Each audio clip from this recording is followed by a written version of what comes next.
What is going on, everybody? So as you guys know, I do a lot of comparisons, but this isn't even a comparison, which is super weird. We're actually taking a step back, and what a throwback Thursday this is, and throwback Thursday on Friday, who would have thunk? But today we're going to be taking a look at the Samsung Galaxy Note 2 and seeing how it holds up in 2018. Now this is actually pretty spectacular in my eyes because I've reviewed most of the Samsung Galaxy flagship phones, but this is one I haven't done yet, and this is pretty much a throwback as it gets, honestly. Now, I remember when this phone came out, I actually had a couple of friends who had it, and they were flexing so hard, and it was so annoying to me because at the time I had like a Java phone. It wasn't even like a phone with Android. It was just a phone like you get that when you sign a contract with the supplier, you just kind of get it. And I was probably like, I don't remember how old I was. I was young though. But this phone came out and it shook the world, and kind of, but so this phone actually came out in 2012, and looking at it, honestly, it doesn't really look like that old of a device in my eyes. I mean, I would probably have thought it came out in like 2015 or something, but I will be honest, when you hold it in your hands, it does not feel that premium. But you know what? There's a lot of pros with this phone, and I want to say, even though it came out 6 years ago, we shouldn't necessarily like expect it to be like 100% as good as like a Note 9 or something. Like we shouldn't be like, I shouldn't just say something like it's bad or this or that in a certain category, because at the time this was a flagship. This thing was one of the best phones at the time, and I don't want to take away anything what this phone brought, but if we're going to take a practical look at how it holds now, I gotta be honest. Now, one thing I love about this phone is the size. This phone is pretty big. It is a 5.5-inch Super AMOLED screen. The weird thing though is that it is a 720p screen, so if you mix 5.5 inches with the 720p screen and it's Super AMOLED, I mean, it's not a bad screen, right? I could definitely use it, but the PPI isn't that great either. It's 267 pixels per inch, so it's not the sharpest screen, and I wouldn't necessarily really depend on it. I wouldn't say the screen is the weakest aspect because it is AMOLED, but could you imagine if this thing, like, I'll be honest, if this thing wasn't AMOLED, it would have made it a lot worse. But I will probably rate the overall panel of the screen like maybe like a 6 out of 10. The fact that if it wasn't an AMOLED, I would probably rate it like a 3.5 out of 10, but thank goodness it is AMOLED. It's not 1080p like I said, but 720p for a phone that in 2012 was pretty much standard at the time, and it was like an HD screen, and that's pretty much what they marketed it as. Now, pretty much looking around the body, like I said, you do have a home button on the front. You have capacitive buttons on the side. It is pretty much a massive phone. It was like a phablet, that's what they called it. You turn around on the back, you actually have a removable back, which is super cool, a removable battery, removable storage, so you can put a micro SD card inside of it to expand the storage even more, which was super awesome, and I really wish more phone manufacturers would use that. And I don't know why they ever took away the removable battery, but whatever. Now, the weird thing is this phone actually started off getting Android 4.1.1 Jelly Bean, but you are able to upgrade it to Android 4.4.2. And with that being said, there is quite a bit of custom ROM community behind it, so you can go root it and custom ROM it, which I would almost, advise you guys to do. I'm going to have a video very, very soon of me using this phone on like Android, Marshmallow, or Oreo, whatever I can get on it. The newest version I can get, I'll go ahead and throw it on it and make a video of how it runs and everything, so you guys can see, how much better of a phone you can get when you custom ROM it. Even though it's like a 2012 phone, you can see how many new features you could have in it, and you don't necessarily need the latest and greatest phone to get those features. But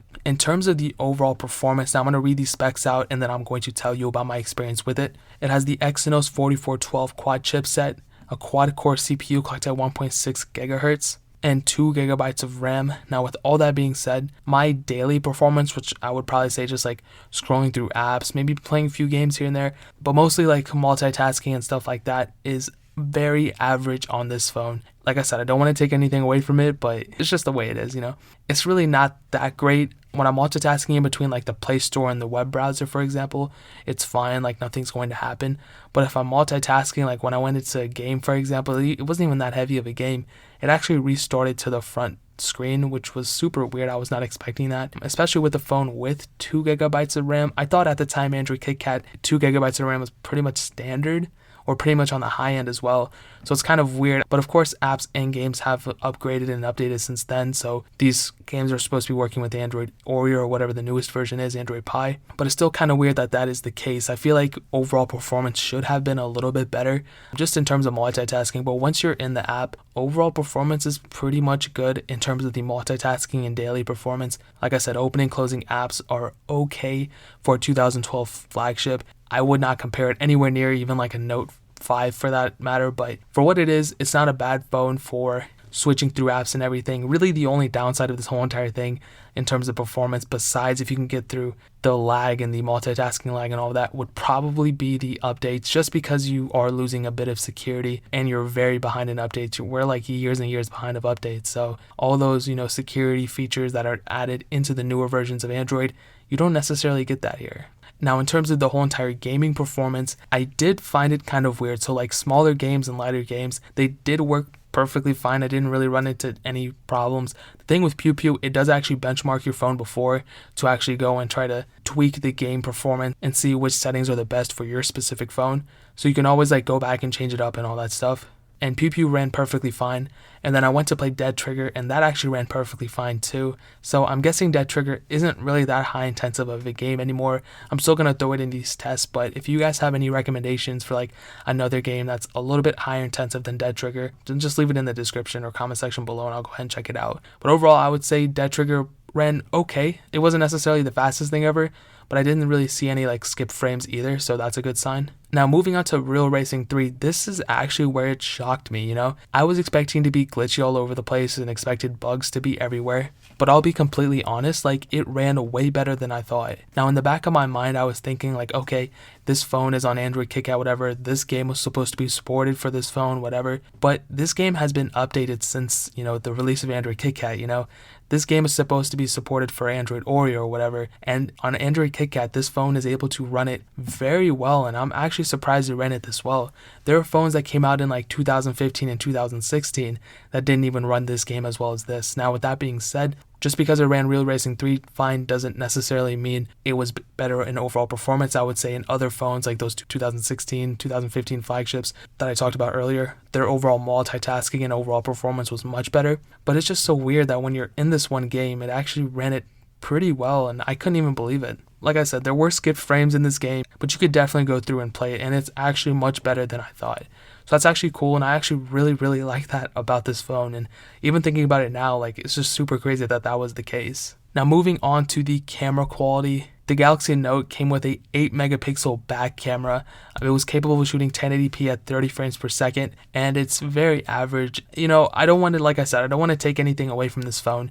It brought a lot to the table, but it really, wasn't the okay, if I'm being honest, it's not that great anymore. It's very average. Like there's budget phones in 2018 that are much better than this.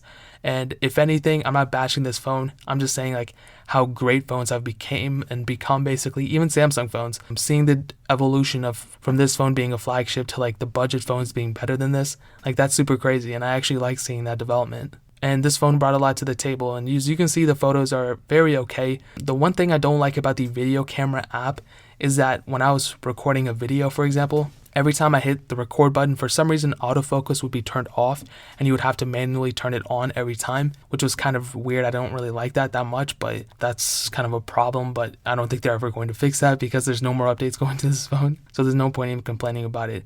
And when you do see the video test, just know that when I was zooming in and out, autofocus wasn't even on, so I thought it was, but it wasn't. And then I did turn it on towards the end of the video, and even then autofocus wasn't that great on this thing either. So it does have a 1.9 megapixel camera on the front, and overall I would probably rate this camera like a 4 out of 10. Now the battery life was actually pretty surprising. This phone had actually pretty decent battery life. It had 3100 mAh stock battery, and it's crazy because some iPhones still don't have 3100 mAh. I don't think any iPhone has ever had a 3100 mAh battery, and this Galaxy Note phone from 2012 had a 3100 mAh battery. And the coolest thing is that you can go and put in a bigger battery, put a battery case on it, whatever you have, and you can really, the possibilities are endless when you have a removable battery, because if your battery dies, you can go swap it out with another one instantly, and it's so cool. And there's really no reason not to have it, but phone manufacturers did it now just so they can make more money off it. So I think it's really cool. Battery life is very decent. Standby time is pretty good. I would say that it's pretty decent right now on what it is, but if I were to go and flash a custom ROM on it, the battery life might be a little bit better. So I will save that for the next video, but as of now, I think the battery life is obviously pretty decent. Now some other notable things to note, I'm just going to get the weird stuff out of the way. This phone doesn't have a fingerprint sensor, which, it came out in 2012. Not a lot of phones did. It does have a micro SD card slot, like I said. It does have a headphone jack, so that's kind of cool. The coolest thing about this phone, and the biggest notable thing to note, is the S Pen. And the S Pen is one of the coolest things ever. I really like it. I think it's really what differentiates the Note from like the regular Galaxy S series. And that's something Apple still hasn't really done quite yet, like with the Plus series and the regular series. Even with the iPhone 10, there's really not that big of a difference between all of them. But Samsung really made a difference even in the hardware. They really made it so you're getting an extra feature when you're getting in a Galaxy Note, for example. And the S Pen, this phone didn't really bring the S Pen, the other phone before this did, but it's pretty sick. I really like it. I could see how people could potentially use it. I don't think I would necessarily use it too often, but I do think it's cool. One thing to note is that the S Pen doesn't work with the capacitive buttons on the bottom of the screen. So if you're into that kind of stuff, just know that that does not work on this phone. So to answer the question, is the Samsung Galaxy Note 2 worth it in 2018? Now the answer I'm going to say is going to shock you, but just hear what I have to say after it, okay? I would not recommend the Galaxy Note 2 for about like 90% of the people watching this video, okay? This phone is still kind of on the more expensive side. It's still like around like $70, $80, $90. Maybe you can get a steal and get it for like 50 or 40, I don't know. But this phone is still pretty much expensive for what it is. I would really not recommend about 90% of you guys watching this video do it. I would say get a Galaxy Note 4. You'd be much better off getting that, and you can find those for pretty decent prices too. I will link a Galaxy Note 4 in the description below, so the lowest price you can get it. But what I will say is if you're willing to go the extra mile and custom ROM it, you could get a lot of features out of this phone for relatively lower prices than getting a brand new phone, for example. And I think it would be really cool and really worth it for you to go and even use this phone as kind of like a backup phone and throw a custom ROM on it and everything. Like, that would be so sick. I've seen a lot of custom ROMs out there for it, and if you're able to get one of these for like $30, $40, I would say get it. And if you're in need of like a flagship last minute, I would say get it, custom ROM it, put some cool ROMs on it, and go from there. But just because it isn't worth it, like I said, doesn't mean it didn't bring anything to the table. I think it brought a lot. And I think it's really cool, and I'm a huge fan of it, but I really don't think you should use it as a daily driver.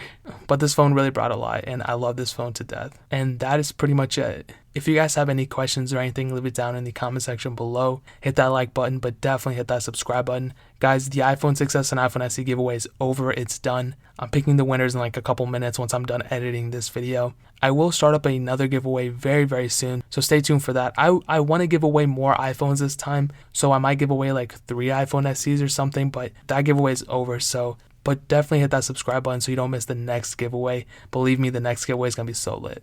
Check out the links in the description as well. My second channel, my SoundCloud, all that stuff is down there. My Twitter, my Instagram. Man, you guys better go follow me, man, for real. But more importantly than everything else, I love every single one of you guys. And hopefully I'll catch you guys in the next video. Peace out till then.